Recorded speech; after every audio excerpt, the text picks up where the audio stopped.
इंद्र के किस्से रोचक हैं। इंद्र के जीवन से मनुष्यों को शिक्षा मिलता है कि भोग से योग की ओर कैसे चले। इंद्र बदनाम इसलिए है कि वे इंद्रिय सुखों अर्थात भोग और ऐश्वर्य में ही डूबे रहते हैं और उनकी हर समय अपने सिंहासन की ही चिंता सताती रहती है।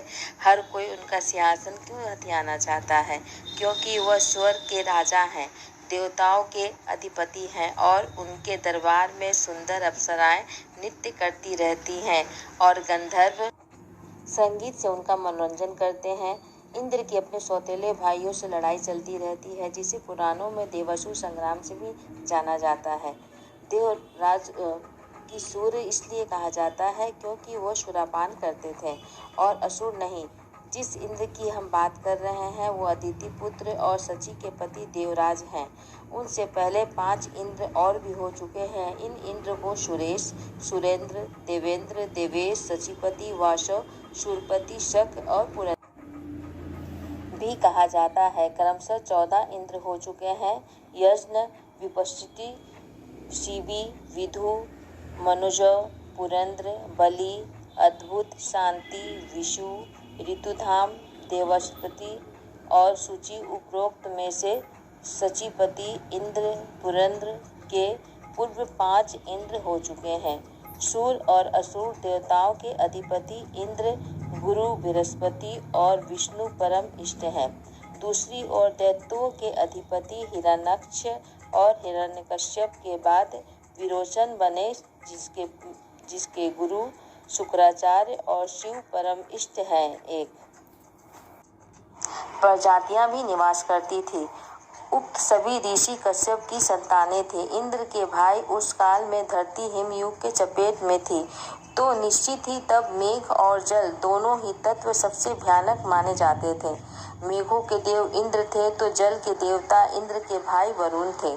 दोनों तत्व को संचालित करते थे। क्रमशः हुई विवस्वान, आर्यमा, पूषा, तवष्टा, भग, धाता, भग, विधाता, वरुण, मित्र, इंद्र और त्रिविक्रम भगवान वामन था। ये सभी भाई सूर्य या देव कहलाते थे। माना जाता है कि इंद्र के भाई विवस्वान ही सूर्य नाम से जाने जाते थे और विष्णु इंद्र के सखा थे। इंद्र के एक अन्य भ्राता आर्यमा और पितरों का देवता का माना जाता है, जबकि भ्राता वरुण को जल का देवता और असुरों का साथ देने वाला माना गया है। इसी तरह विधाता, पूषा, तवष्टा, भग, सविता, धाता, मित्र और त्रिविक्रम आदि के बारे में वेदों में उल्लेख मिलता है। इंद्र के सौतेले भाई बहन इंद्र के सौतेले भाई को असुर कहते हैं। इंद्र के सौतेले भाई का नाम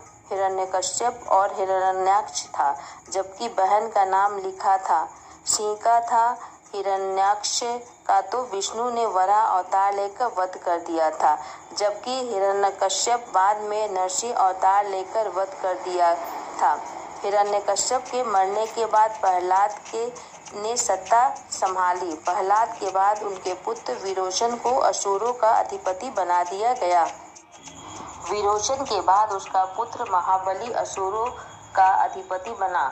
इंद्र के माता पिता, इंद्र की माता का नाम अदिति था और पिता का नाम कश्यप। इसी तरह इंद्र के सौतेले भाइयों के माता का नाम दीति और पिता कश्यप थे।